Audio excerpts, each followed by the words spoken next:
घर के काम जितने भी करें और जितना ज़्यादा टाइम भी लगा कर लें, ये कभी ख़त्म नहीं होते। सुबह से शाम और शाम से रात घर के कामों में ही हो जाती है। लेकिन वहीं अगर दूसरी सूरत में अगर आप एक वर्किंग लेडी हैं, एक काम करती हैं, चाहे आप एक वर्क फ्रॉम होम जॉब कर रही हैं, आप एक यूट्यूबर हैं, आप कोई भी काम कर रही हैं ना, तो उस टाइम पे तो आपको बहुत ज़्यादा अपने टाइम को मैनेज करके चलना पड़ता है, अपने कामों को देखना पड़ता है। आज के दिन आपके साथ अपनी ऐसी रूटीन शेयर करूँगी, क्योंकि मैं आप लोगों के साथ पहले भी काफ़ी दफ़ा शेयर कर चुकी हूँ कि मेरा घर पे एक छोटा सा सैलून का सेटअप है। और आज फ्राइडे के दिन मेरी एक ब्राइड भी थी जिसको मैंने रेडी करना था। मेरी अपने क्लाइंट के साथ अपॉइंटमेंट थी सुबह 10 से 10:30 के बीच में। इस सारे टाइम में मैंने अपने घर के तमाम काम किए।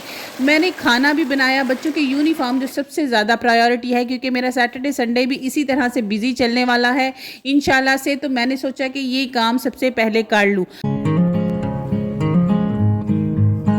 अच्छा, अगर इस तरह के मेरे बिजी डेज आ जाएं कि जिसमें मुझे सैलून का काफ़ी सारा काम हो और घर के काम भी देखने हो ना, तो मैं अपने एक ना टू डू लिस्ट प्लान करती हूँ।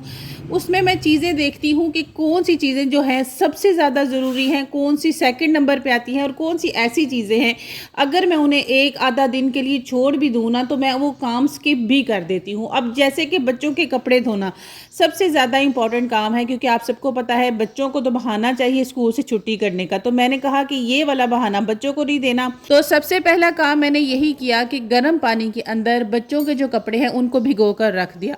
हम साथ ही साथ देखेंगे कि दूसरा इंपॉर्टेंट काम कौन सा है। मेरे लिए ज़्यादा इंपॉर्टेंट काम तो यही है कि मेरा घर की जो लुक है वो प्रेजेंटेबल लगे, मेरा घर भी साफ सुथरा लगे। ये ना कोई कहे कि ये सिर्फ काम ही कर रही है और घर में तो गंद ही मचा हुआ है। इसलिए ना मैंने आज अपने रूम्स को बिल्कुल भी साफ नहीं किया, सहन के अंदर से सारी चीज़ों को अच्छे तरीके से समेटा, डस्टिंग की और साथ ही झाड़ू लगा लिया।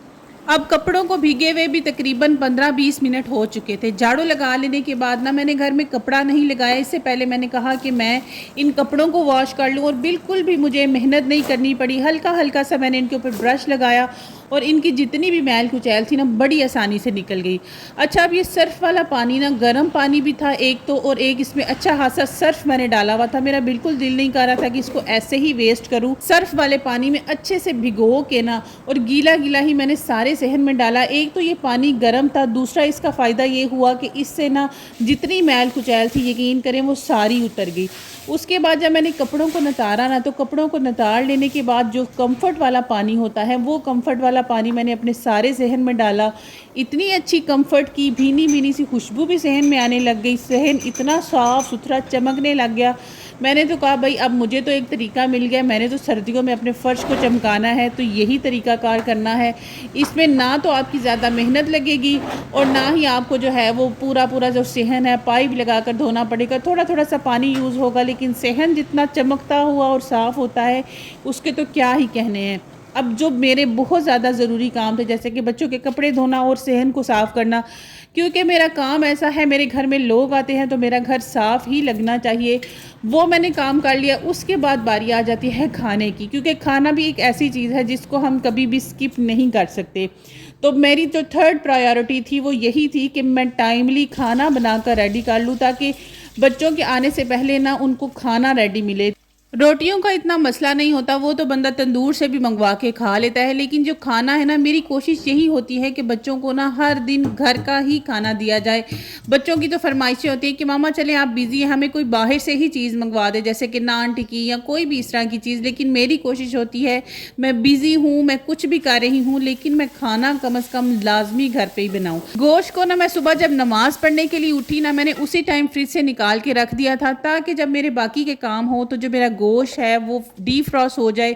मुझे ना अच्छा नहीं लगता कि गोश्त को पानी में भिगो के रखूं और फिर उसको डीफ्रॉस्ट करूं। किचन में तो मेरी हमेशा ही ये रूटीन है, मेरी हमेशा से यही आदत है कि मैं मल्टीटास्किंग करती हूँ। कोई भी काम किचन का हो, मैंने उसको खाना बनाते वक्त ही करना होता है, चाहे वो डीप क्लीनिंग हो जाए, ग्रोसरी ऑर्गेनाइजेशन हो जाए, या किसी भी किस्म का कोई भी काम हो ना, मेरी हमेशा ये आदत है कि मैं किचन में मल्टीटास्किंग ही करती हूँ। अच्छा, यहाँ पर ना मेरे पास थोड़ी सी शिमला मिर्च पड़ी थी, मैंने वो भी खाने में डाल दी और थोड़े से बीच में आलू पड़े थे, मैंने कहा चलो साथ ही ना वो भी डाल देती हूँ। अच्छा सा ना एक शिमला मिर्च आलू चिकन का जो सालन है ना वो बन जाएगा और बड़ा मज़े का सालन बनता है। और यकीन करें, जब आप लोग जान छुड़ाने वाले तरीके से काम करती है ना तो वो काम बड़ा अच्छा होता है और खाना तो खास तौर पर उस दिन बहुत ही मज़े का बनता है। मेरा भी ना खाना बड़ा अच्छा बना था। यहाँ पर आटा भी गूंदने वाला था, मैंने कहा चलो रोटियां तंदूर से ही बेशक मंगवानी है, लेकिन आटा तो जो है ना वो लाजमी ही गूंदना है, रात को तो खाना खाना ही है, सुबह बच्चों ने नाश्ता भी करना है। तो इसलिए मैं जब ब्राइड रेडी कर लूँगी उसके बाद मेरे पास बिल्कुल टाइम नहीं होगा और मैं थक भी काफ़ी जाऊँगी।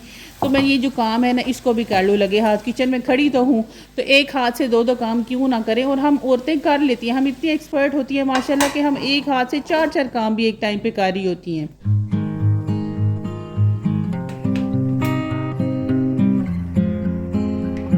अब माशाल्लाह से मेरा खाना भी बन गया और घर के बाकी भी जो बहुत ज़्यादा ज़रूरी काम थे ना वो सारे मैंने कर लिए। और उसके बाद मैं सैलून में आ गई। रात को भी मैं काफ़ी लेट नाइट तक ना काम करती रही, ब्राइड की कुछ सर्विसेज थी वो करनी थी, कुछ कटिंग्स वगैरह इसी तरीके से आ गई वो भी की। और इस जगह को भी ना मुझे बहुत अच्छा साफ़ सुथरा बना के रखना है, क्योंकि जब लोग आते हैं ना तो वो गंद देखे ना तो फिर लोगों को लगता है कि बाजी तुमने तो अपने जगह को साफ़ ही नहीं रखा हुआ। यहाँ पर मैंने बच्चों के जो कपड़े हैं उनको भी ना हैंग करके रख दिया था कि चलो ये भी तब तक ना फ़ैन लगा हुआ ये भी ड्राई हो जाएंगे। सारा मैंने अपना वैनिटी बॉक्स सेट कर लिया था और मैंने कहा कि जैसे ही ब्राइड आएगी मैं उसका मेकअप करूँगी और मैं फिर बाद में बहुत ज़्यादा रिलैक्स होंगी।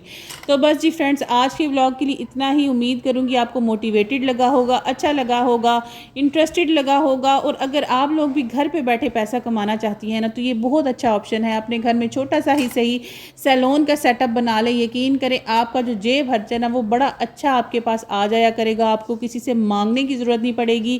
आप अपनी जेब खर्च के लिए किसी के आगे हाथ नहीं करेंगी, अपने लिए और बहुत सी चीज़ें जो हैं वो आप बना सकती हैं, अपने घर की बहुत सी छोटी छोटी सी चीज़ें बना सकती हैं। तो बस जी आज के ब्लॉग के लिए इतना ही। अल्लाह हाफिज़। चैनल पे अगर न्यू है तो चैनल को सब्सक्राइब, वीडियो को लाइक एंड शेयर करना मत भूलिएगा। दुआओं में याद रखिएगा। अल्लाह हाफिज़।